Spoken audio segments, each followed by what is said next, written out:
This is Rummy's Corner.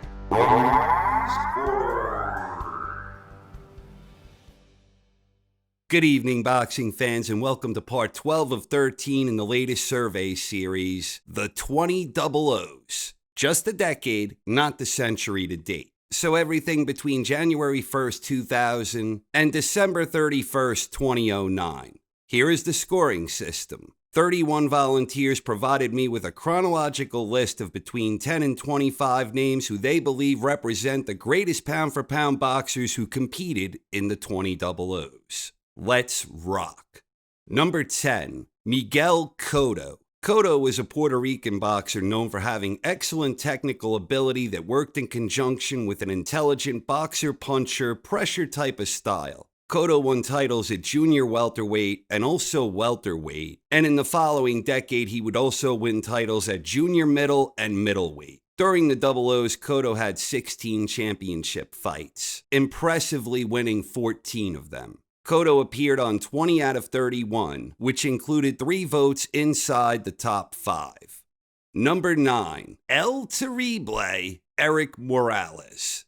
El Terrible was a Mexican boxer known for having terrific skills and an enormous heart, where he was always more than willing to go to war and put it all on the line. Morales entered the decade as the WBC junior featherweight champion, and during the Double O's he would go on to win championships at featherweight and junior lightweight, and in the following decade he would even win a title at junior welter. El Terrible landed on 22 out of 31, including 3 votes inside the top 5.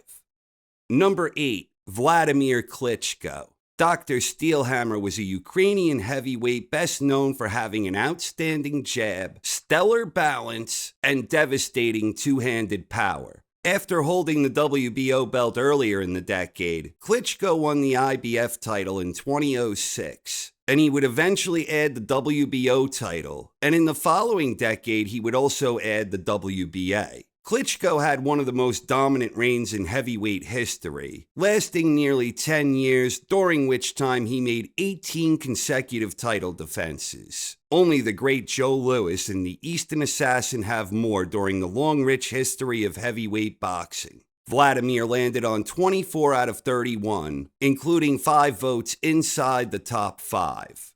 Number 7, Sugar Shane Mosley. Mosley was an American boxer best known for his exceptional athleticism, blazing hand speed, quick combinations, and excellent punching power. Mosley was the IBF lightweight champion in the 90s, and during the Double O, Shane won multiple championships at welterweight and also another championship at junior middleweight. Mosley landed on 23 out of 31, including 7 votes inside the top 5. Number 6, Marco Antonio Barrera. Barrera was a Mexican boxer known as the baby-faced assassin. Barrera was originally a ferocious pressure fighter, eager to trade and brawl, and during his career, particularly during the Double O's, he seamlessly transitioned into a highly skilled technical boxer with great patience and ring smarts. He entered the decade as a 2-time junior featherweight champion, and in the Double O's, he also won championships at featherweight and junior lightweight. Barrera appeared on 26 out of 31, including 11 votes inside the top 5. Number 5, Juan Manuel Marquez. Marquez was a Mexican boxer known for his elite technical ability, where he was a tremendous counterpuncher with impeccable timing. During the Double O's, Marquez won championships at featherweight, junior lightweight, and lightweight, and he also became a champion at 140 in the following decade. Marquez appeared on 28 out of 31, which included 10 votes inside the top 5.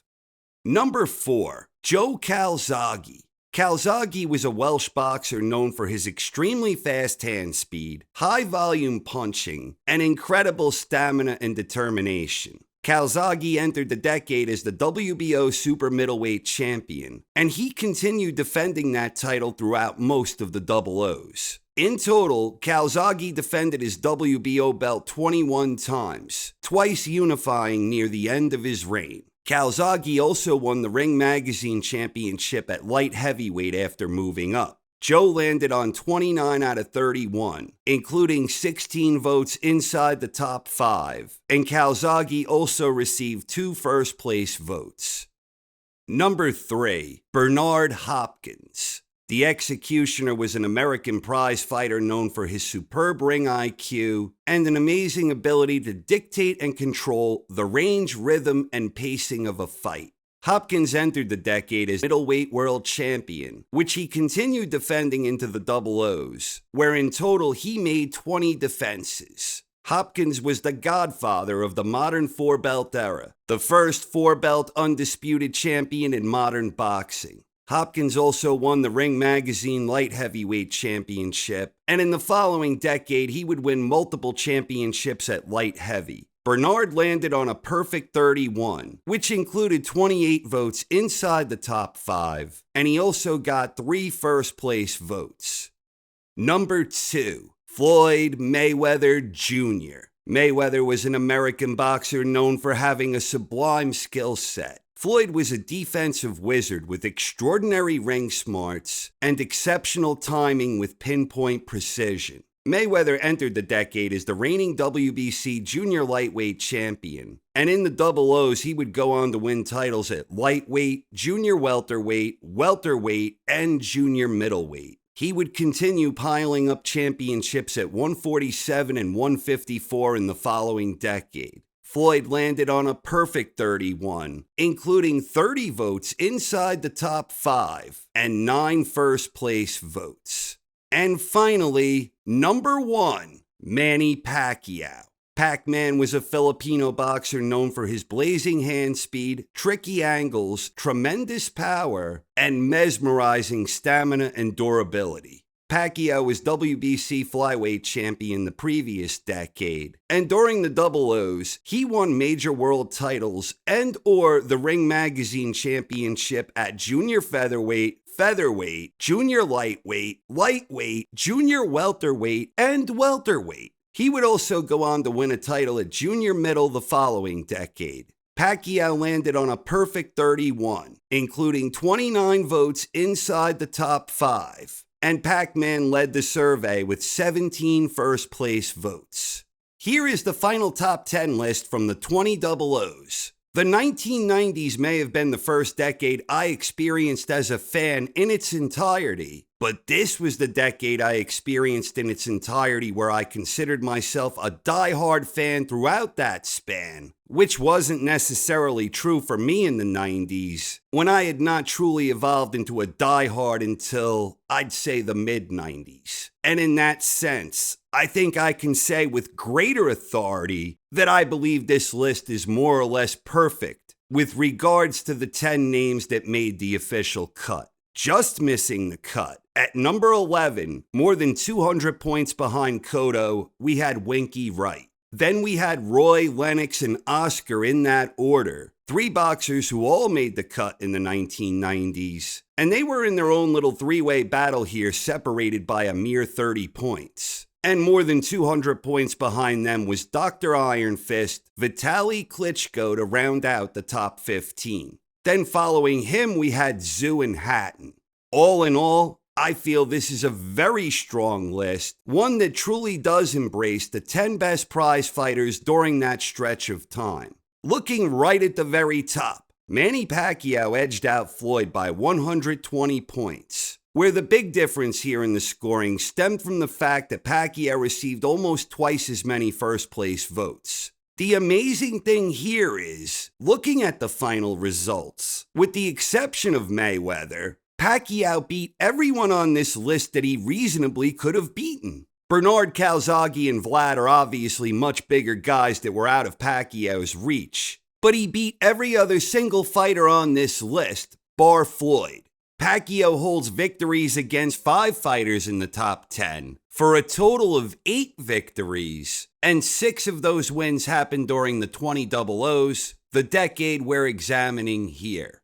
Of course, Floyd would go on to beat Pacquiao in the following decade, and Floyd himself holds victories against 4 of the top 10 here, but most of those happened in the 2010s, the following decade, which will be the final decade we have yet to examine in this survey series. More relevant, perhaps, is I am sure some will question Hopkins being rated above Calzaghe, given the fact that Calzaghe holds a win over Hopkins during the time in question, and Calzaghe retired undefeated. But holding a single victory over a fighter in itself does not necessarily mean a higher ranking. And I think this case is a prime example of that in action, where Hopkins at 3 and Calzaghe at 4 makes a lot of sense when you dig just a bit deeper. Beyond that, this exact type of thing is not unprecedented in this survey. During the 1950s, despite holding a victory against Archie Moore, and despite retiring undefeated, Marciano finished 3rd in the 1950 survey. But the old mongoose won that particular survey, finishing number 1 in the 50s.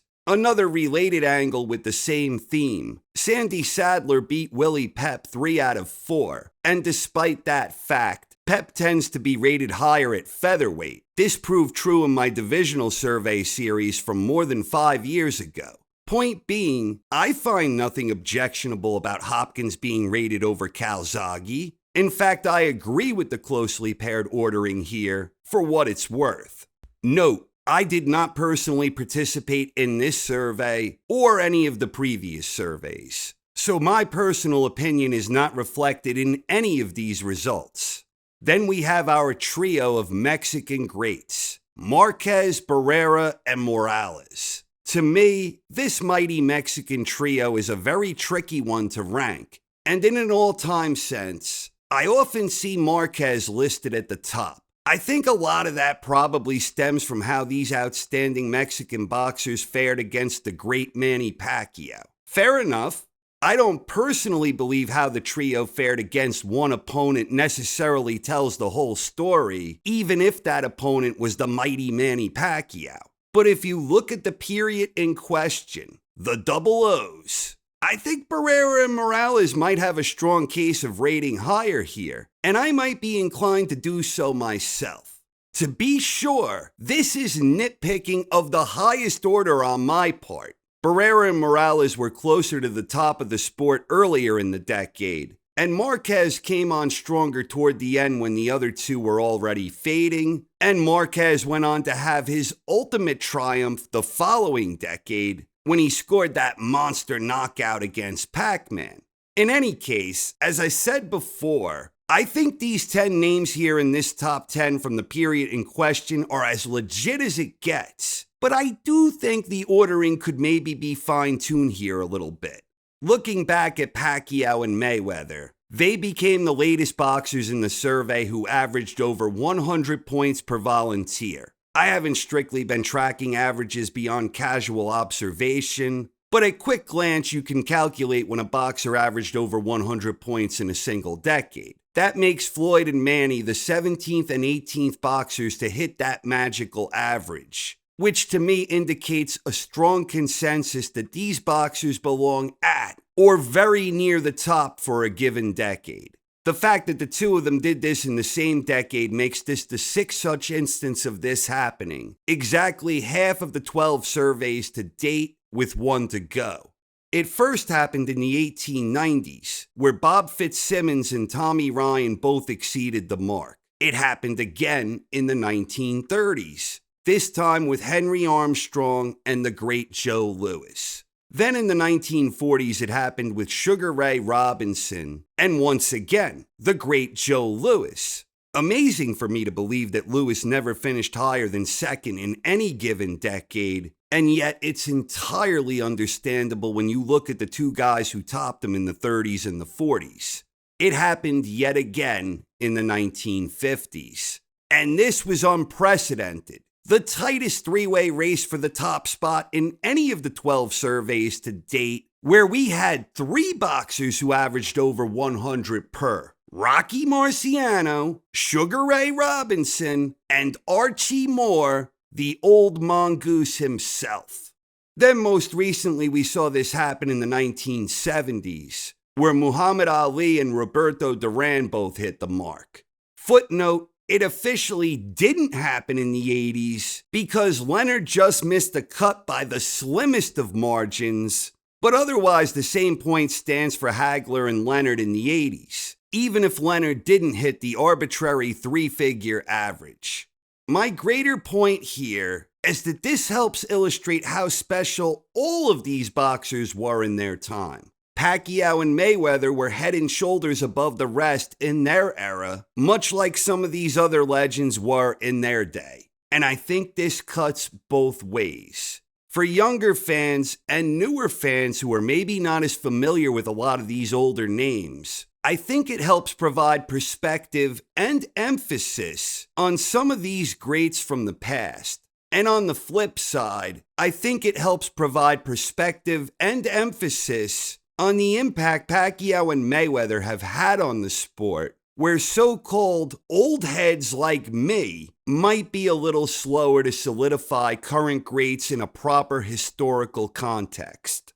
The fact that Pacquiao and Floyd both averaged over 100 in the same decade is significant to me. The same case with the other decades where we saw 2 or more boxers head and shoulders above the rest.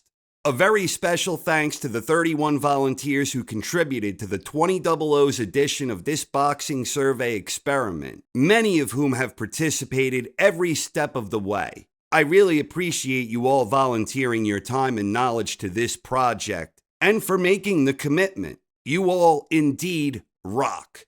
Thank you very much. Once again, here is the final top 10 list from the 2000's edition of the survey. What do you think of the results here? Please share your thoughts in the comments section, and I do hope you continue along to the final stop on the journey when the results from the 2010s are revealed as we continue our journey toward the present. Almost there, please stay tuned. Thank you very much for watching, everyone. I hope you enjoyed and have a wonderful night. This is Rummy's Corner.